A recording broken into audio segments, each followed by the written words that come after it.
Welcome to another edition of Circle Time, the Early Years podcast with me, Glenn Denny.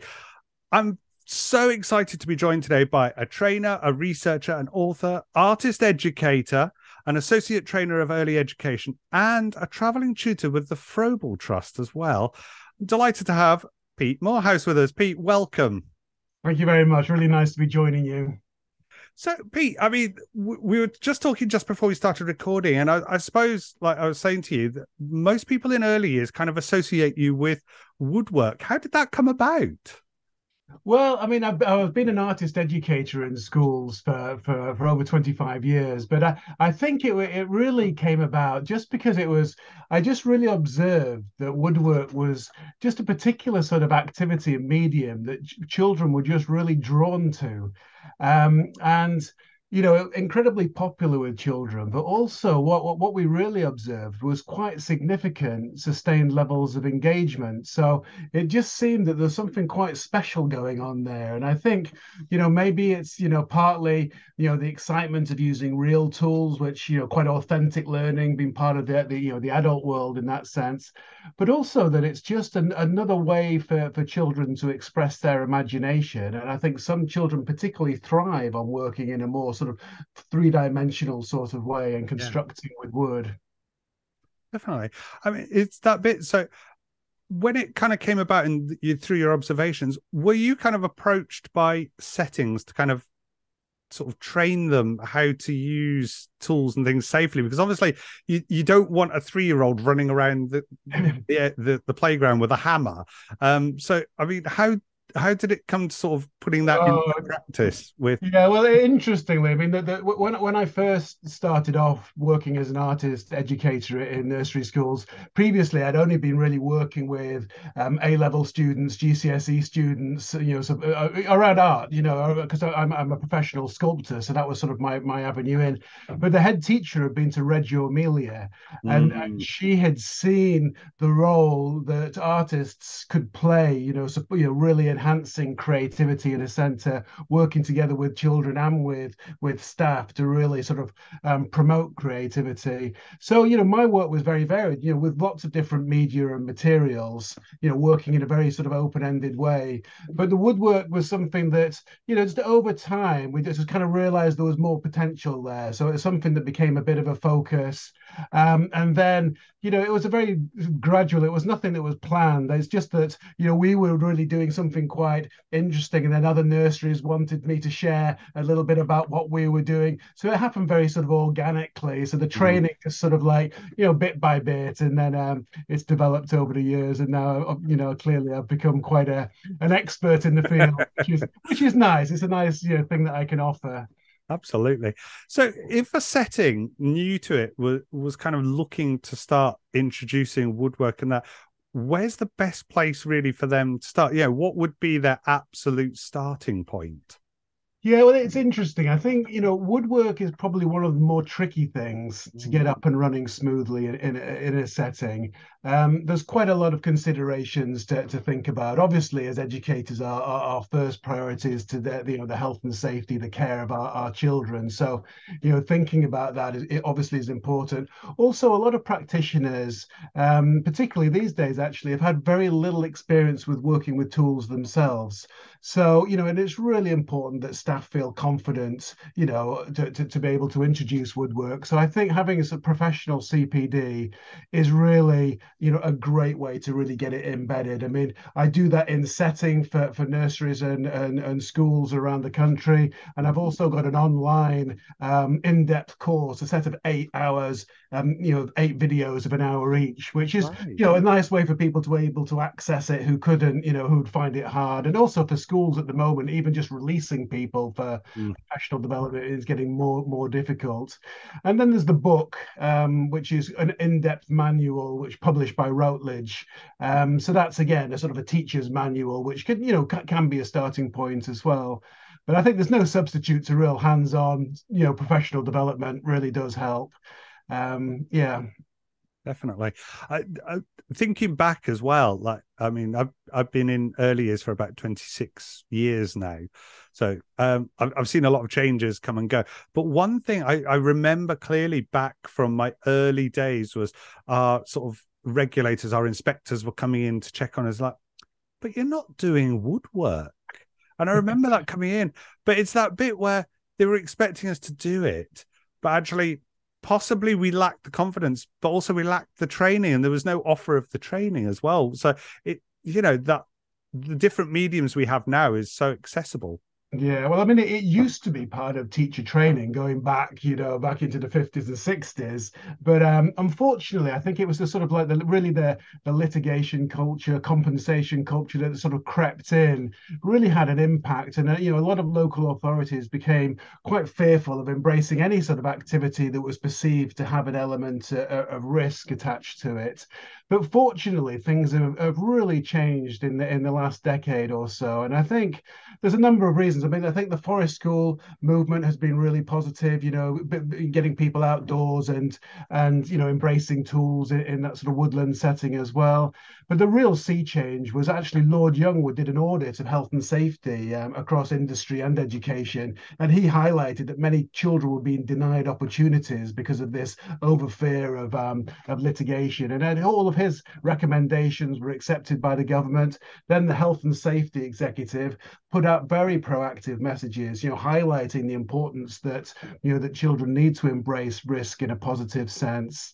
And it's an important part of learning that children learn to manage risks and make decisions and judgments. And health and safety measures are essentially to ensure things are done safely, not to stop them. So and a lot of people, I think, it's easy to feel a little bit nervous if you haven't done woodwork before, we can all, imagine a certain child running around the playground wielding a saw. It's not a good vision, is it? But, to be honest, with some very simple, basic health and safety measures put in place, we can ensure woodwork's a low risk activity. And people who, have got it up and running are very quickly reassured. Self-regulation at the workbench is extraordinary. Children are really focused, engaged in something they like doing. So, we're in the over 25 years that I've been doing woodwork, we've had no serious accidents at all, which is reassuring. I work very closely with a colleague in Japan. She's been doing woodwork for 35 years. Similarly, no serious accidents. So, absolutely. It's that bit as well. Sometimes you feel like some colleagues hide behind the myth almost of health and safety. But it's interesting that you say that all that research and that study has been done. And actually it is, with the right kind of training, it is fairly, low risk but again, it's about allowing the children to have that risk and kind of flipping it on its head and having a risk benefit rather than risk averse. Absolutely. Yes. No, and I think, when we start to think about, weighing up, well, what are the benefits are absolutely colossal. I mean, that's, I think, the most extraordinary thing about woodwork is that, it's a truly sort of holistic medium. Children, if we just think about, the characteristics of effective learning, how children learn best, Mm-hmm. through play and exploration, working with this material, through that, extraordinary levels of sustained engagement. And it's just, I mean, it's actually quite an awkward material to work with, and it throws up lots of problems. And but because we always have children make what they want to make. It's very open ended. They're not following instructions how to make bird boxes or anything. Yeah. So, and the beautiful thing then is all the work's absolutely unique, but Mm-hmm. also essentially the children are going to be creating their own problems, but because they've got that intrinsic motivation, they'll persevere, persist and resolve problems, bounce back from when things go wrong, building that sort of resilience. So I think it really builds a lot of those core dispositions to learning, and especially things like sense of agency. It's very empowering to put your ideas into action and really make and create in that sense. And then we only have to think about all the other areas of learning and development. And all of them can be thinking about the physical development, the fine motor skills, the gross Mhm. motor skills, the hand-eye coordination, the self-care, language and literacy can be woven in, mathematical thinking, scientific thinking, arts and design. It really is completely holistic learning at its best, really. It absolutely is. Yeah. I mean, it's one of these things. It's like if you stop and pick it apart, really, you've got your entire curriculum, all your outcomes covered with that one kind of solid activity, that kind of all the concentration as well, and the developing of independence is going on through all of that. Yeah, I mean, I see it as being in an extraordinary win-win situation. Mhm. Firstly, you've got an activity that children absolutely love doing. I mean, that's one of the tricky things for us is actually managing the taking turns and in the woodwork area. It's a popular activity across both genders. Um, but and it's something that they really want to do for quite extended periods of time. After children have become familiar with working in the tools, by the time they're getting onto the summer terms, they're so confident and competent that you'll have a group of children who will spend the entire morning in the woodwork area or the whole afternoon. And that's unusual because I mean I introduce children to lots of what I think quite exciting media with projection and working with lights and shadows. But Yeah. generally, after 45 minutes, they're kind of ready to move on to something else. But with woodwork, there's just something that just draws that it really does capture the imagination. It just draws in children's curiosity, I think. I think that excitement of the tools. So, not only have you got children, sustained engagement, but yeah, as you say, it's just weaving in all of these areas of learning and development as well. So really active learning at its best. Yeah, it's subtle, really, isn't it? They're not thinking they're learning. They're just accepting a challenge almost from us, that Mm. they're getting to use these what are perceived possibly by them as these adult tools, and they're getting to handle them and to use them and to be independent with them. And there's that sense of pride that they're getting to do this. Yeah, and I think they take a great pride in what they've done as well. I think when you're making so you invest quite a lot of yourself in the making process, I think, and they're making something so tangible. It's quite exciting. But then I've really noticed that that then when children start mark making on the wood, I mean, I particularly love using felt tip pens with wood. They're really easy Mm. to make marks on. That the care, the boys who perhaps seldomly do a lot of mark making, suddenly painstaking putting on a row of beautiful windows onto their aeroplane, or when children are painting their models, they do it with a lot of care, because they've invested so much into the wood. It's amazing how they'll just put the paint on one surface and then a different color on a different surface. It's interesting how it really lends itself to this sort of like high levels of focus and concentration. And the care as well. You were mentioning there sort of just previously about the kind of the genders. So when you've seen this kind of in practice in different settings, what's the kind of balance like? Is it an even balance, or is there slightly more boys, slightly more girls? How do you perceive it? Pretty much 50-50. But I say this with a slight proviso.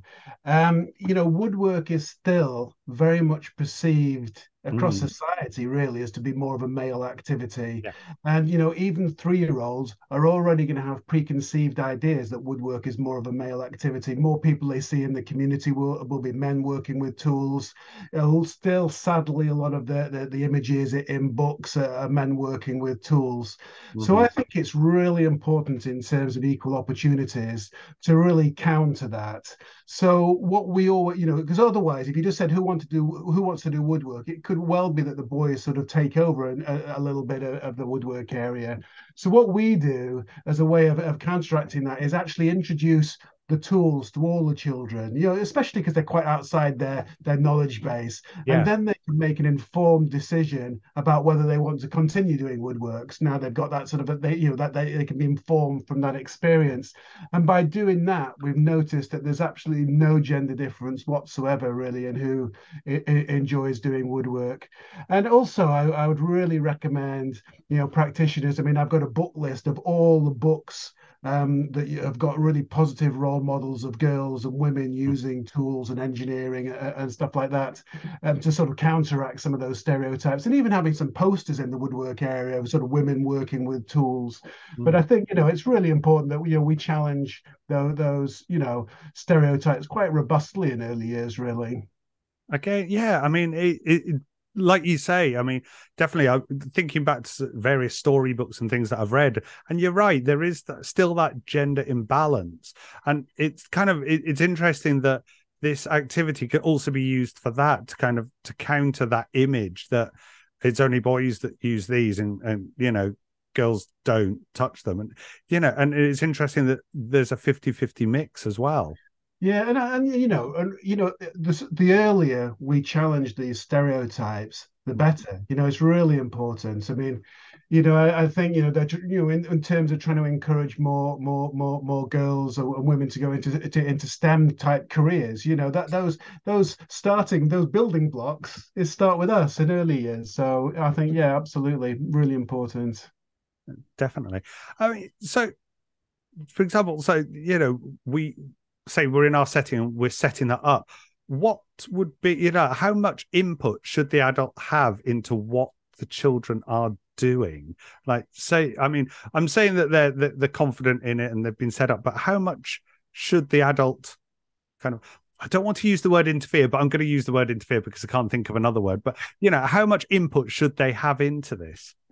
Yeah, well, I mean, my feeling, and this really goes for all media, is we need to give children freedom, freedom to make their own choices, their own decisions. So it's really important that we see woodwork as an open-ended material, just as another media for children to express their imagination. So I really, often people are asking me, oh, isn't there a project we can do? Isn't there sort of a little model that they could start working on? But my way of working is just to provide the resources. In the first stage, children will just be tinkering, Mm. playful exploration. They'll be just joining bits together, just getting us, gaining their confidence with working with the tools, seeing how the wood responds. And then gradually, for some children, it might even be more sort of schematic repetition, just putting in one screw after another screw, building their confidence around that particular schematic movement. So, and then, gradually, children will move to what I would call sort of a construction phase, quite often where they've got, they start to generate ideas. They're looking at all of these offcuts and think, okay, well, maybe I'll make, I'd like to try and make an aeroplane. But that idea is coming from them is really, really important. And, they'll start seeing, things that other children are making as well. So that all becomes part of the makeup. But children work in a lot of different ways.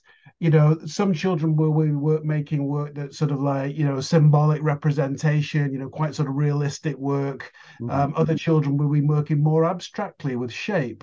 Other children will actually be exploring narrative through the way that they're working.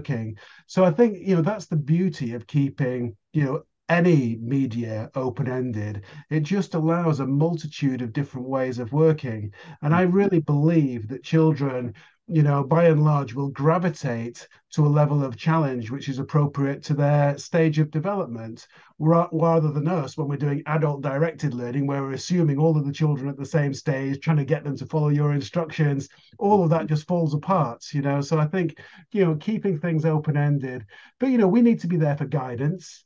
At times, children are going to run into a problem, get a little bit frustrated, so, we can be involved in a very sensitive way, not just jumping in and giving children the answer, but with those sort of, with our sustained shared thinking skills, Yeah. developing their creative thinking skills and their critical thinking skills. Can you explain a little bit what's happening, what's going wrong? Getting them to, observe the problem and then trying to come up with some different solutions themselves and maybe try that. Maybe it doesn't work. It's all learning through trial and error. And I think because of the excitement of the making, what we've really noticed, however annoying it gets and frustrating, which it does, children generally keep sticking at it, which is part of that magic, really. So, Yeah, I think keeping it open-ended and yeah, that sensitive interaction, not trying to, direct children's learning. And occasionally we need to be a supporting pair of hands. Mm. Sometimes it is really difficult to get that big nail all the way down, and they just want you to take turns with them to get it in. That's fine because my feeling is what we're really trying to achieve, and this is for across the board, not just for woodwork, but we want children to have that sense of flow, as Csikszentmihalyi talked about, when we're really using our creative and critical thinking skills, when we're Yeah. immersed in the creative process. So, sometimes, if we were to start bombarding children with questions, obviously we're going to disrupt that flow, Yes. so that's, so we've got to be careful, very sensitive, saying the right thing at the right time. But then also at times it is giving them in a little helping hand so they can, just get, hold something steady while they join that piece and then they can continue that sort of flow. So it's just I think it's tuning in to where the children are at, really. It's very much treating them as individuals as well, and with their own capabilities. That yeah, and knowing where they are in terms of their learning and their development and their skills, and just not jumping in too quick as well. It can be a difficult thing for some practitioners as well who just want to kind of say possibly some of the more nervy ones or even some of our younger ones. I'm not trying to stereotype, but a lot of our younger ones are just like, should they be doing that, and it's that difficult bit where we are trying to let them be independent, but we need to kind of trust them as well, I suppose, isn't it? Yeah, and I think it's one of those things that, to be honest, that most practitioners find that they sort of gain confidence as they go along by just sort of observing that, getting the feedback, observing, what how competent children are becoming. And I mean, initially, woodwork is a little didactic because we are giving the safe instruction on how to use the tools. We're not saying go and explore how to use that saw. We've got some quite clear health and safety measures to put in place on how we use the specific tools, so they have to be taught in quite a didactic way. However, it's really important that we're not giving children rules. Health and safety, and then the health and safety executive actually really emphasized this, that health and safety is really about children developing their understanding.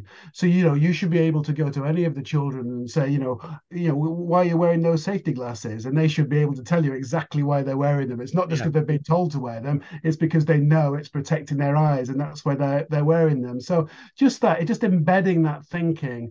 And I think, I always recommend when teachers are introducing the tools to children to do it in very small ratios. Just one practitioner with 3 children. We need to take time to really make sure they're gaining their confidence, but really important that we're having this dialogue around, what are the hazards, what do we need to be careful of, to have the children gently feel the teeth of the saw so they get a sense, oh yeah, and what could happen, so it's all becomes part of their thinking. And if we do that introduction slowly, they've really got that knowledge in place to take forward as they start to work more independently with it with their woodwork. definitely. As well, I mean, there's so many skills that can be developed. I know we've talked a lot about sort of curricular aspects as well, but there's like the problem solving is like you say, they tend to stick at something if they're really, really engrossed and engaged with whatever they're doing, then they tend to stick at it if something tricky gets in their way. That you see them almost staring at it, going like almost willing the problem away, but at the same time they're thinking, well, how am I going to get round this? Mm. Yeah, and I think one of the lovely things I think about woodwork is there's always different solutions. It's not always just one solution. There's other ways that you can go about, making things work. But no, absolutely. I mean, I think in terms of the concentration, the children are focusing when they're using the tools. You have to when you're using a hammer and a saw. It's this cognitive engagement, really, Yeah, where children are really, using their creative thinking skills, not only for coming up with their imagination of what they want to make, but particularly in that problem solving process, as you say. So essentially, children will run into a problem. How am I going to get my mast standing up on my boat? And then so they're analyzing that problem, using their critical thinking skills. Then it's back to generating some more creative solutions.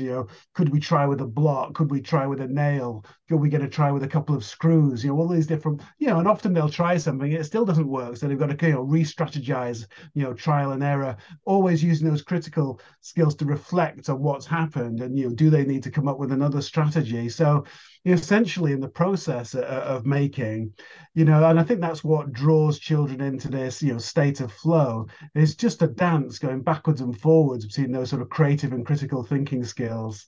And then I love it at the end, when children are reflecting on what they've made, using those sort of evaluation, reflection skills, what worked well, what didn't work well, Mhm. what might they do differently next time? Like a classic is, children will make a car, and the first thing they'll do is they'll put the wheels on, and then it actually gets a little bit harder to hold it steady. But then, that becomes part of their thinking process. And the Yeah. next time when they're making a car, oh, I knew that caused a problem last time. So, constant, as Vygotsky talks, children are constantly building on their previous learning and Mhm. expanding that, that sphere of that zone of learning.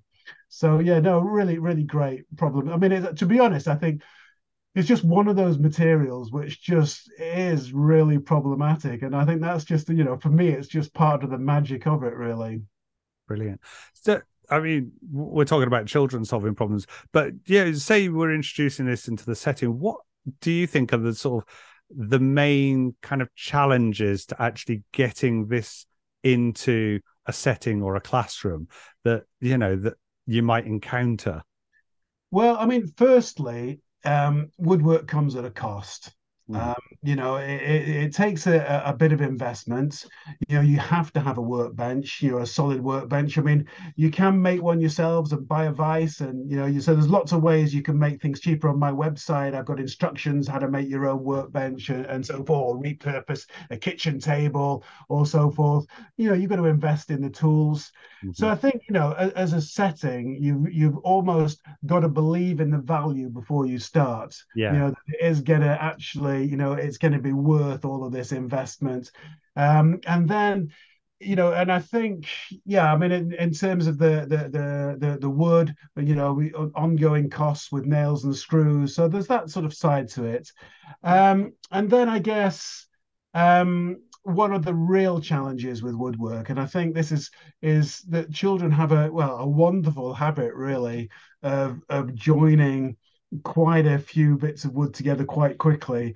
And what you thought you got a wonderful selection of resources suddenly have all been joined together, and the children are very, taking a lot of pride in what they've made. It would be very difficult to deconstruct these and pull Yes. them apart. They want to take them home. So that's something that really does take quite some efforts. I mean, we actually start children with a very soft material to start with, just to gain their confidence, particularly the younger children, 3 4 year olds. So we often use balsa wood. It's very soft. You Mhm. can use cardboard or insulation foam, or even into fruit and pumpkins and things. But just to gain their confidence with a soft material is really helpful. But then generally, fairly quickly, we just move on to using pine, which is the most readily available softwood. And we're very lucky, but it does take a bit of effort. I mean, trying to get parents on board as much as possible to bring in donations, Mhm. seeing if there's any local businesses around that have offcuts of wood, any sort of manufacturing, any local carpenters and builders. But that is one of the challenges. I mean, I tend to make woodwork for that reason quite multimedia. So Mhm. we'll combine fabric, almost a bit like upholstery, hammering fabric onto the wood, Yeah. using bottle tops, and corks are ideal, little slivers of cork, or even cork tiles cut into different shapes. Vinyl flooring, again, they're very flexible, very cut into bits, is really easy to hammer on. So just to have, so you've got an ongoing supply of other materials to join to the wood, and it also gives a lot of other creative possibilities as well, which is just allows the imagination to really to wander in different ways. That's brilliant. I mean, I suppose as well, like one of the other challenges is that practitioner confidence. But like you say, there is training available. So can you talk us just for a little bit about the training that's available, like, on your website? So, like you say, sometimes it's difficult to release a member of staff, and like in the world post-pandemic that we live in, it's interesting that there are access to courses is a lot easier through the internet as well. Well, I mean, I actually developed the course during, during the pandemic as, Mhm. something to do, because obviously all my training was cancelled. So, to be honest, I didn't really know how popular it would be. But actually, it has been incredibly popular. It was during the pandemic, but it's continued to be really popular now. And now, just because it is an easier way, for people to digest and access information, and it streams, so practitioners can access a place and at a time that best suits them. So there's that real flexibility. And as I say, for settings, not only it's finding the cover to release people and paying for that cover, as well as paying for going on training, is difficult. So I think the online format works really well. And interestingly, I've managed to pack a lot of content into it. Almost more than you could get into in a day, if you were coming into a school. So really trying to give that sort of depth of understanding, and Yeah. also give instructions for how staff can then organize their own hands-on experience Mhm. working with the recommended tools before they start introducing it to children. And that's really important. Yeah. It's crucial that everybody uses these the saws that I recommend, experiences the small hammers and the screwdrivers and the little hand drill. You've got to have done that. And then within a staff team, there's going to be some staff that feel a little bit more confident and they can support other staff Mhm. with using those tools. And it's a fun session. I mean, all the staff that have a usually an extended staff meeting, a couple of hours, and get all the wood there and have it, enjoy the joy of doing woodwork and being creative as well. But it's a great way of embedding some of the health and safety aspects that they need to put in place. Yeah. And then it's, once they gain that sort of confidence, then I just really recommend, just starting slowly and just, build up over time. You don't have to do everything all at once, Mhm. and just, always be, responding to what you're observing, really. I think that's brilliant because it's made it more accessible to anybody that can't get to the training. Well, I think time has actually caught up with us, Pete. So I'm just going to say a massive thank you for your time and thank you for being on the podcast with us. No, a real pleasure to join you. And I love the podcast series. So keep up the great work. Wonderful. Thank you so much. Pete Moorhouse, thank you.